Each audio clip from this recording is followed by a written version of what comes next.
Kalau kita melihat isu ini hanya dari satu sisi, pasti justifikasi yang negatif dialamatkan kenapa harus sampai mogok atau cuti massal berdampak kepada terbengkalainya sidang-sidang di pengadilan negeri di Indonesia, pemirsa. Tapi kita harus mendudukkan permasalahan ini dari dua sisi. Karena di Apa Kabar Indonesia malam kali ini kita akan dengarkan sebenarnya apa tuntutan dari para hakim, bagaimana kondisi mereka sampai kemudian harus melakukan aksi cuti atau dalam tanda kutip mogok massal. Itu akan saya bahas di Apa Kabar Indonesia malam hari ini. Di studio TV One sudah hadir pengamat hukum kita, Prof. Suparji. Selamat malam, Assalamualaikum. Selamat malam, Mbak. Waalaikumsalam. Kita akan menyapa juga pemirsa dua narasumber yang tersambung lewat sambungan Zoom, mulai dari mantan Hakim Agung kita, Profesor Gayus Lumbun, dan juga perwakilan Solidaritas Hakim yang melakukan aksi mogok saat ini, Pak Fauzan Ar-Rasyid. Selamat malam, Bapak-Bapak. Assalamualaikum. Selamat malam warahmatullahi wabarakatuh. Oke. Selamat malam, Mbak Caca. Baik, Pak Fauzan, karena waktunya memang tidak terlalu banyak, singkat padat saja. Sebenarnya apa tuntutan para hakim melakukan aksi mogok massal sampai akhirnya menyebabkan beberapa sidang di pengadilan negeri ini terbengkalai? Seperti apa, Pak Fauzan? Ya, terima kasih atas pertanyaannya, Mbak Caca. Solidaritas Hakim Indonesia saat ini melakukan 4 tuntutan. Yang pertama adalah mendorong pemerintah untuk melakukan perubahan terhadap PP 94 2012 yang mengatur tentang hak-hak keuangan dan fasilitas hakim. Yang notabene terhadap PP ini sudah tidak dilakukan 12 tahun penyesuaian, Mbak. Itu yang pertama. Kemudian di dalam PP ini juga ada masalah sebab di tahun 2018 sudah ada putusan dari Mahkamah Agung yang menyatakan bahwa gaji pokok hakim dengan PNS itu harus dibedakan. Itu pun tidak dilakukan sampai hari ini oleh pemerintah. Jadi itu yang kami tuntut untuk dilakukan perubahan terhadap PP 94 2012. Okay. Yang kedua, tuntutan kami adalah untuk mendorong dibuka kembali pembahasan terhadap RUU Jabatan Hakim. Karena kami yakin bahwa peningkatan kesejahteraan saja tidak cukup untuk memastikan dan menjamin kami hakim-hakim muda berintegritas seluruhnya. Tapi harus juga dibarengi dengan perbaikan pengawasan, rekrutmen, monitoring dan evaluasi. Dan semua itu sistem aturan terhadap jabatan hakim itu harus dibuka kembali. Karena kita tahu bersama bahwa RUU Jabatan Hakim itu sudah lama terhenti. Kalau tidak saya terakhir kali dibahas 8 atau 9 tahun yang lalu, Mbak. Okay. Itu yang kedua. Yang ketiga, boleh saya lanjut atau sudah? Yes, singkat saja, dipersingkat. Yang ketiga? Ya, yang ketiga kami mendorong agar disahkannya RUU Contempt of Court, dan yang terakhir kami fokus kepada mendorong pemerintah untuk melakukan membuat aturan tentang jaminan keamanan bagi hakim dan keluarga hakim yang saat ini berada di seluruh daerah di seluruh Indonesia. 4 hal itu yang menjadi tuntutan utama kami. Oke. Dalam ilmu komunikasi publik atau mungkin kebijakan publik, aksi demonstrasi, mogok atau apalah istilahnya itu kan untuk meminta perhatian publik bahwa ini ada tuntutan dari para hakim. Sebelumnya pernah berkomunikasi dengan cara yang formal tidak sih untuk meminta penyesuaian tunjangan hakim? Sudah, Mbak. Di 2018 kita sudah JR terhadap PP 94 2012. Itu tadi yang saya sebutkan. Ada putusan Mahkamah Agung yang menyatakan gaji pokok hakim sebagai pejabat negara harus dibedakan dengan gaji pokok PNS. Itu yang pertama. Di 2018 sudah ada usaha itu. Di 2019 kami Hakim seluruh Indonesia sudah juga menyampaikan aspirasi kepada organisasi profesi Ikatan Hakim Indonesia dan juga pimpinan kami di Mahkamah Agung untuk dilakukan penyesuaian. Ini sudah dilakukan oleh pimpinan kami, tapi sejak 2019 hingga detik ini sepertinya pemerintah terkesan abai ataupun tidak memprioritaskan hal ini. Tentu ini menjadi alasan latar belakang kenapa akhirnya hakim harus bersuara, karena kami juga tidak mau berada di titik ini saat ini sebenarnya, karena seharusnya ada lembaga-lembaga yang harusnya fokus kepada peningkatan kesejahteraan hakim. Namun saat kami melihat tidak ada lagi yang menyuarakan itu, lantas siapa yang bisa memperjuangkan hak-hak kami para pengadil? Maka judulnya hari ini adalah kami para pengadil mencari keadilan bagi diri kami sendiri. Demikian, Mbak. Baik, Prof. Gayus boleh ditanggapi. Ini kan ada hak, ada kebutuhan, ada urgensi sehingga para hakim ini melakukan aksi mogok atau juga cuti bersama. Secara etik boleh tidak? Ada yang mengatakan bahwa ini mereka wakil Tuhan. Jadi apa yang dilakukan sudah pasti kewajiban dulu dibandingkan hak, seperti itu. Setujukah Prof. Gayus? Kegiatan ini yang menamakan dirinya sebagai cuti bersama, tapi pada faktanya merupakan bagian dari unjuk rasa protes terbuka, ini sangat dapat dipahami karena latar belakang persoalannya itu jelas bahwa mereka ini tidak diperhatikan di banyak hal.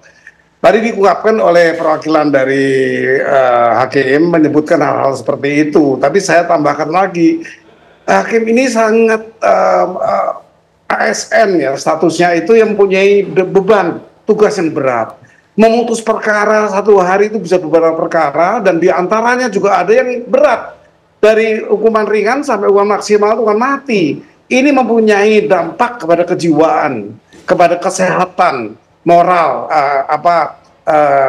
hal menyangkut kepada individu untuk pikirannya sehari-hari. Jadi ini perlu diperhatikan. Adakah satu perhatian untuk kesehatan moral jiwa misalnya? Saya khawatir tidak ada. Saya mantan hakim, saya merasakan sekali bahwa banyak hal tidak diperhatikan di Indonesia ini. Oke, baik. Sekarang saya ke Prof. Suparji. Prof, dari sudut pandang Prof sebagai pakar hukum, kita tahu ini memang mereka juga manusia, meskipun dibilang adalah wakil Tuhan. Tapi apakah secara etik ini ada yang dilanggar? Kita tahu kalau sidang terbengkalai, para pencari keadilan juga harus menunggu dengan mundurnya jadwal sidang. Ya, pertama, selain dengan istilah wakil Tuhan di dunia, bisa disebut manusia setengah dewa, kan gitu ya. Yang harapannya adalah betul-betul merepresentasi nilai keadilan melalui putusannya. Pada pertanyaan etis atau tidak penyampaian aksi unjuk rasa dengan sudut pandang adanya terbengkalainya para pencari keadilan karena adanya aksi tersebut, maka tentunya ini mengecewakan bagi para pencari keadilan karena terkait misalnya masa penahanannya, terkait masa persidangannya, dan lain sebagainya. Maka sebetulnya kalau isunya tadi 5 poin tadi itu, kan aksi unjuk rasa itu bisa dilakukan dengan aksi unjuk pikir gitu ya, melalui aksi-aksi tertulis itu yang kemudian menjadi satu gerakan yang masif yang nanti akan terrealisasi. Bahkan saja kalau kita melihat mencermati fenomena sosial, sekarang lebih efektif melalui media sosial misalnya, itu menjadi efektif bagi para pencari keadilan. No viral, no justice, sekarang akhirnya kan begitu. Artinya apa? Bahwa sebetulnya dengan adanya metode penyampaian aspirasi yang tidak seharusnya melalui aksi unjuk rasa, tetapi adalah mengedepankan aksi unjuk pikir, mestinya itu lebih dikedepankan. Bahwa kita harus memperhatikan aspek substansi dan aspek caranya. Maka kalau tujuan yang ingin tempuh ada 5 isu tadi itu, sebetulnya lebih pada isu-isu normatif ya, kaitannya dengan soal perubahan undang-undang jabatan hakim, tentang masa tunjangan dan sebagainya, maka itu soal perubahan kebijakan. Perubahan kebijakan tadi itu disalurkan melalui mekanisme tertulis yang harapannya dapat apresiasi, dapat respon secara cepat dari para pemangku kepentingan gitu. Oke, baik. Sesaat lagi saya akan mendengarkan kepada Anda, nanti Pak Fauzan juga akan menanggapi seberapa kecewa para pencari keadilan akibat dampak dari mogok massal ini sidang-sidang terbengkalai. Apalagi Presiden terpilih Prabowo Subianto sudah memberikan tanggapan atas hal ini. Usai jeda berikut.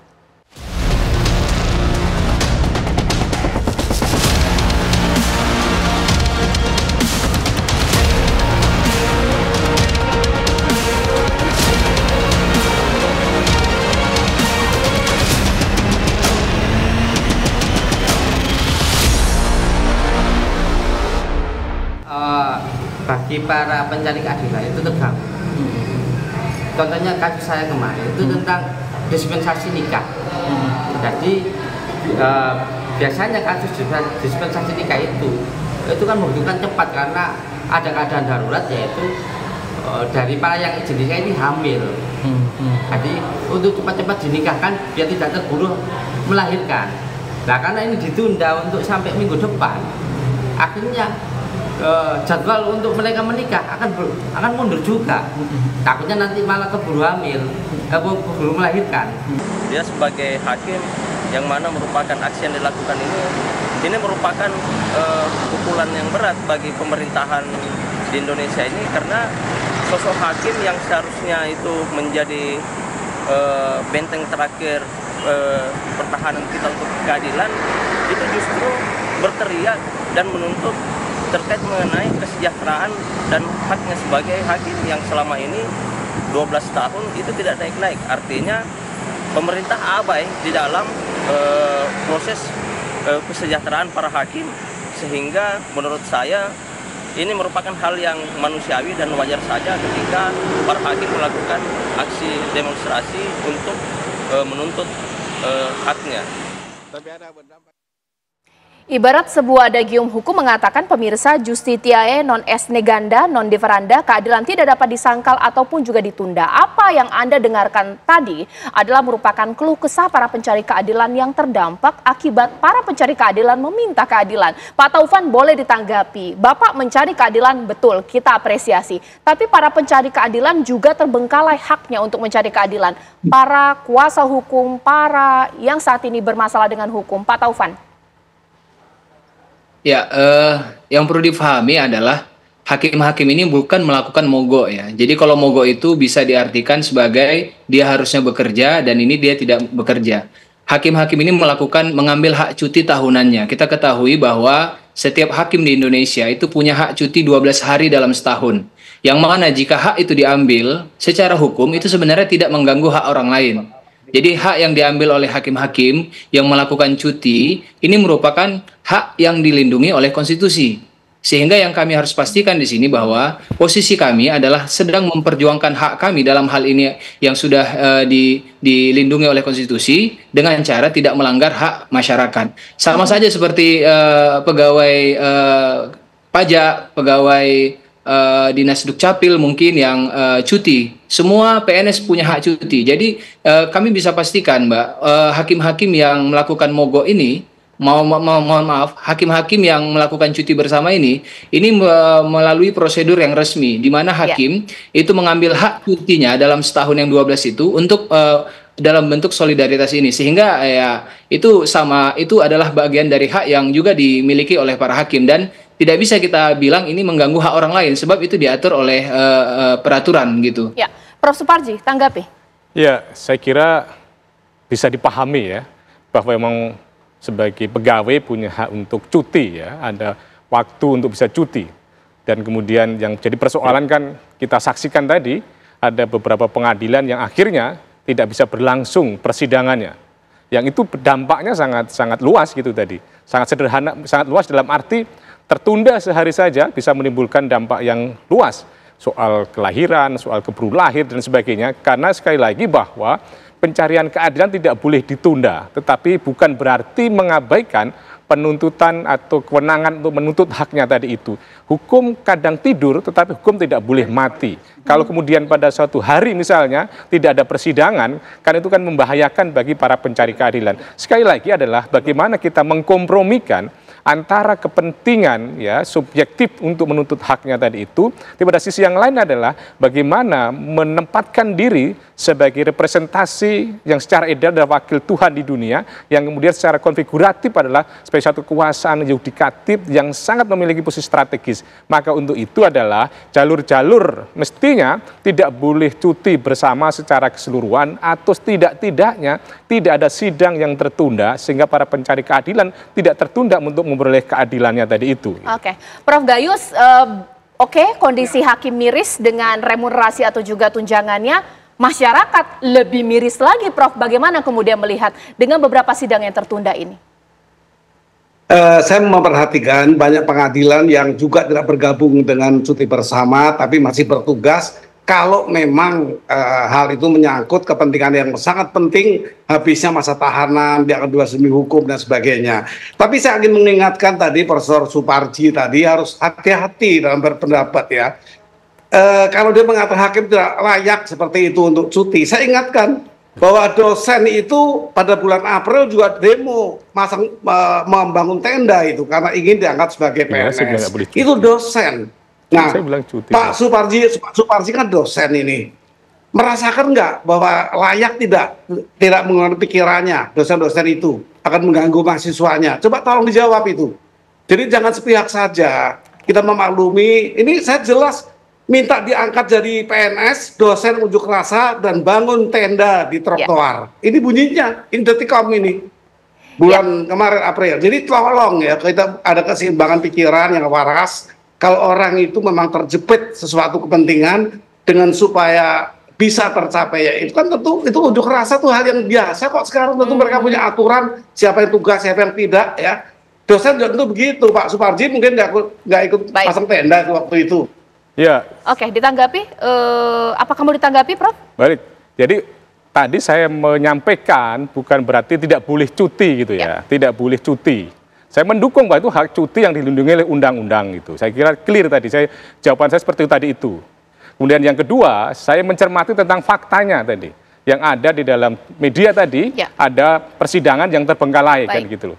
Akan idealnya adalah hak tadi itu, kemudian sama juga pemenuhan hak dari para pencari keadilan tadi itu, yang bisa kemudian diatur sedemikian rupa. Jadi sekali lagi saya tidak mengatakan bahwa cuti tidak boleh, itu, tapi sangat-sangat dilindungi oleh undang-undang. Gitu. Ya, ini jawab, tapi memang kita sedikit melenceng dari kasus. Saya kembali ke Pak Fauzan. Pak Fauzan, yang menonton Pak Fauzan ini adalah mungkin sebagian dari hakim, keluarga hakim atau orang hukum yang mungkin mendukung aksi Anda, tapi ada juga masyarakat kecil. Sebenarnya tuntutan para hakim untuk meminta tunjangan ini untuk apa sih? Hidup lebih dari layak? Ataukah ingin mungkin hidup berbeda secara kemewahan pendapatan dengan masyarakat biasa karena wakil Tuhan? Atau apa? Mungkin itulah pikiran sederhana dari masyarakat. Hakim kan sudah banyak tunjangannya, kok minta banyak lagi seperti itu? Bagaimana, boleh dijawab? Ya, sebelumnya saya juga mau mengomentari Prof. Suparji yang menyatakan bahwa seakan-akan kami tidak melakukan upaya-upaya baik secara tertulis ataupun formal dan lain sebagainya. Prof, coba nanti tolong lihat banyak sekali tulisan-tulisan hakim muda, baik itu di jurnal Bersinta, Scopus yang membahas tentang dampak dari daruratnya kesejahteraan hakim saat ini yang bisa lama-lama merusak citra dan juga menggugurkan bahkan meruntuhkan integritas para hakim. Dalam doktrin agama disebutkan bahwa yang haram saja bisa halal ketika darurat, babi saja bisa dimakan ketika darurat. Jadi dalam hal ini yang mau saya sampaikan adalah usaha dari Solidaritas Hakim Indonesia hari ini. Kami hakim-hakim muda sedang memperjuangkan agar hakim-hakim muda tidak lagi ada yang menyerah dalam kondisi keterhimpitan. Saat ini, Prof, hak-hak dan kesejahteraan hakim itu sudah sangat di titik yang sangat mengkhawatirkan dan membahayakan.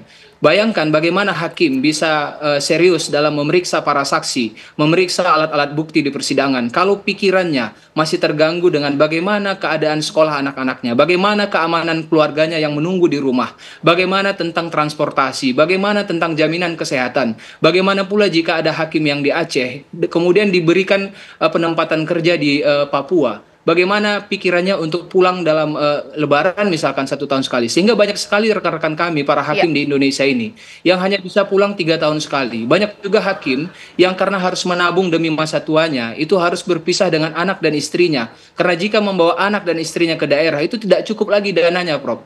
Jadi yang paling berdampak dari abainya pemerintah terhadap 12 tahun kesejahteraan ini adalah hakim-hakim yang saat ini berada di pengadilan kelas 2 yang notabene berada di seluruh daerah di Republik ini. Tentu Prof juga harus melihat secara jelas, jangan asal memberikan fakta. Tadi Prof bilang bahwa kita harus melihat fakta. Prof juga harus melihat fakta di lapangan. Bagaimana hakim-hakim di kelas 2 yang senyatanya berhadapan langsung dengan masyarakat, yang dituntut untuk bersih, berintegritas, tapi kesejahteraannya diganggu. Bagaimana bisa mereka memutus dengan tenang? Bagaimana bisa memutus mereka dengan jernih akal pikiran dan lain sebagainya?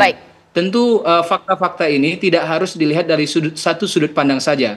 Karena kami tadi juga menyebutkan bahwa kesejahteraan saja tidak cukup. Tentu juga kami mendorong agar RUU Jabatan Hakim itu segera dibahas. Agar apa? Agar pengawasan terhadap para hakim di seluruh Indonesia itu juga bisa diperkuat. Karena kami juga muak dicap sebagai hakim yang tidak berintegritas. Kami sedang memperjuangkan itu. Ini adalah usaha kami untuk merebut rezeki yang halal. Demikian. Ditahan dulu Bapak-bapak. Ini menariknya dialog Apa Kabar Indonesia Malam. Kita akan berdebat secara apik di sini dengan sudut pandang yang pasti sesuai dengan keilmuan. Sesaat lagi, mari kita buka-bukaan. Sebenarnya berapa sih tunjangan para hakim di seluruh Indonesia sampai mereka minta naik, pemirsa? Dan nanti Pak Suparji akan menjawab. Kalau dinaikkan tunjangannya, yakin integritas akan sejalan. Sesaat lagi. Ya pemirsa, sekarang kita akan lihat bagaimana aturan gaji hakim berdasarkan PP nomor 94 tahun 2012, yakni 2.337.300 per bulan. Ini gapok ya pemirsa ya, yang bertambah 600.000 per tahun. Itu golongan 3D, kalau 3A 2,9, 3D 3,1. Ya ini pengabdian 18 tahun dengan pengabdian 18 tahun sama semuanya. Sekarang kita akan lihat lagi pemirsa, Kalau golongan 4A 2,4, 4E 2,8, 4A ini 3,2, golongan 4E untuk pengawal 18 tahun ini 3,7. Ya. Ya, baik. Dan ini juga untuk ketua hakim sekitar 17,5 juta, wakil ketua 15,9, hakim ketua 14,6. Ya. Baik, ini besaran tunjangan saat ini pemirsa. Ketika ada penyesuaian, nanti kita akan lihat besaran seperti apa untuk pengadilan 1B 20 juta sekian, wakil ketuanya 18 juta sekian, hakim utama 17,2 juta. Baik, untuk ketua hakim 1A, kategori 1A 23, ketua hakim, wakil ketuanya 21, hakim utamanya 20,3 juta. Nah, sementara untuk pengadilan khusus seperti ini pemirsa 27, 24,5 dan juga 24 juta. Kalau kita berbicara mengenai angka, kita akan berdebat soal itu pemirsa, pantas atau tidak pantas, layak atau tidak layak. Semua orang akan punya alibinya masing-masing, sudut pandang masyarakat mungkin uang itu besar, tapi untuk pekerjaan yang diemban oleh seorang hakim, kita juga harus mendudukan ini secara objektif. Tapi saya mau tanya kepada Pak Fauzan. Pak Fauzan, namanya juga hakim ini adalah wakil Tuhan dalam hal hukum, begitu menjadi tonggak hukum di Indonesia dari sudut pandang masyarakat. Jikalau tunjangannya ini dinaikkan, disesuaikan karena tidak pernah naik dari 2012, apakah serta-merta atau seberapa yakin Pak Fauzan bahwa ini akan meningkatkan integritas para hakim? Toh oknum juga akan ada terus seperti itu, dirayu dengan besaran suap dan lain-lain, juga pasti akan mau. Mungkin sesederhana itu pertanyaan masyarakat. Bagaimana Pak Fauzan?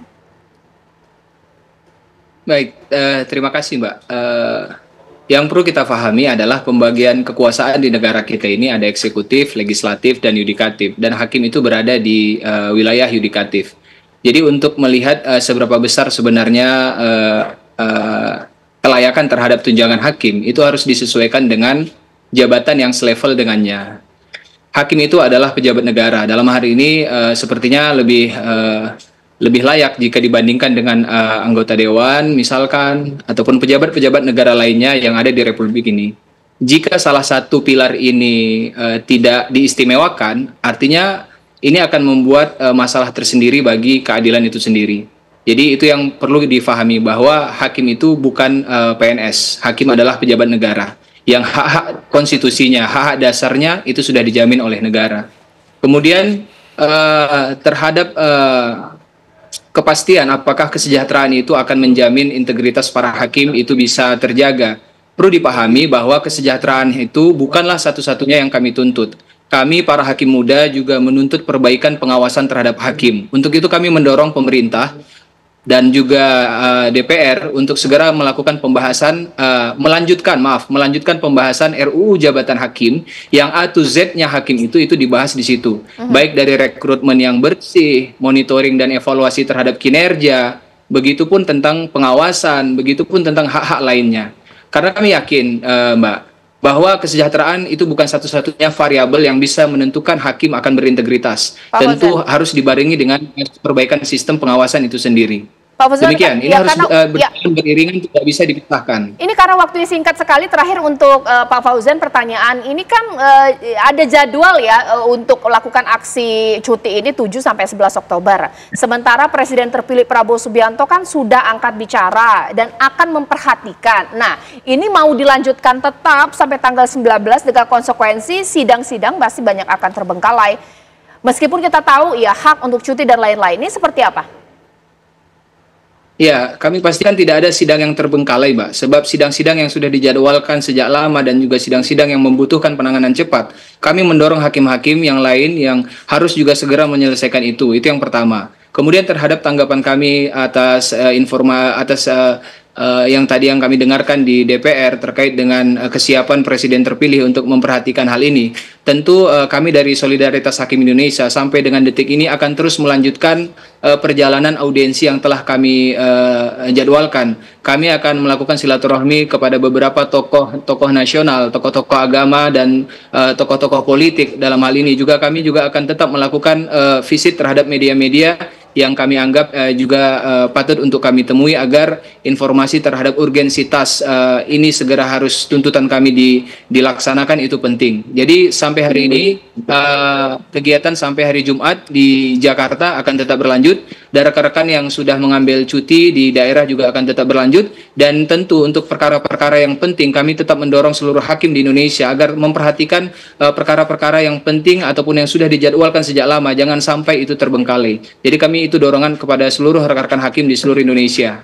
Demikian, Mbak, penjelasan dari saya. Prof. Gayus, boleh ditanggapi bahwa selain meminta penyesuaian tunjangan, akan ada juga bentuk pengawasan terhadap hakim, sehingga mereka meminta tapi mereka memastikan bahwa integritas ini akan naik. Tapi kan kalau dari kacamata masyarakat kan, angka yang tadi saya paparkan di layar televisi itu mungkin angka yang cukup besar untuk masyarakat. Ketika ada ketimpangan meminta lebih, kita pakai sudut pandang masyarakat sekarang lapar ini. Bagaimana Prof. Gayus menanggapinya?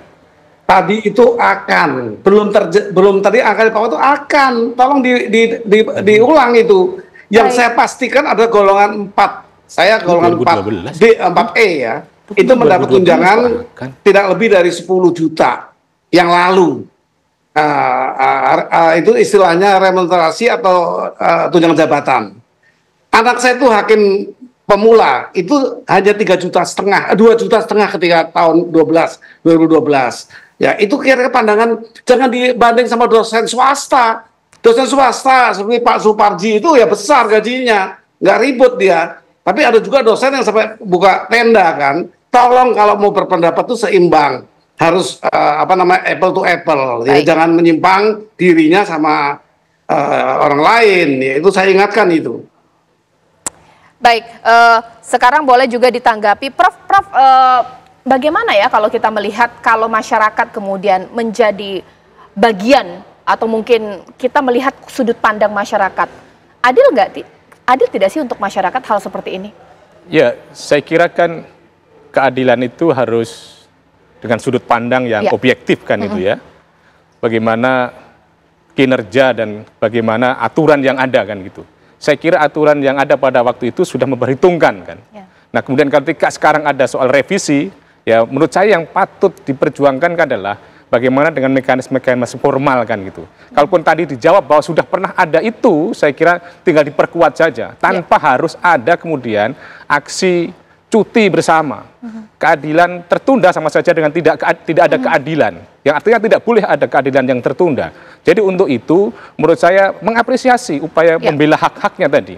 Tetapi kemudian yang kedua juga penting adalah sejauh mana kedaruratan tentang kesejahteraan hakim itu. Sehingga menjadi ada alasan yang kuat. Dan mohon maaf, saya tidak sama sekali membandingkan dengan kesejahteraan dosen ya. Saya tidak membandingkan tentang itu. Tetapi poin saya adalah bagaimana upaya memperjuangkan hak-haknya tadi itu adalah tidak mencederai rasa keadilan masyarakat. Masih ada jalan yang bisa ditempuh gitu. Kalau tadi mengatakan bahwa tidak ada persidangan yang tertunda, tadi di media menunjukkan ada itu. Maka ini yang perlu kemudian diklarifikasi, yang kemudian harus diperjuang semuanya. Kalau kemudian pada akhirnya tujuannya adalah untuk memperjuangkan bagaimana undang-undang jabatan hakim segera disahkan, siapkan naskah akademik, berikan pada DPR, berikan pada pemerintah.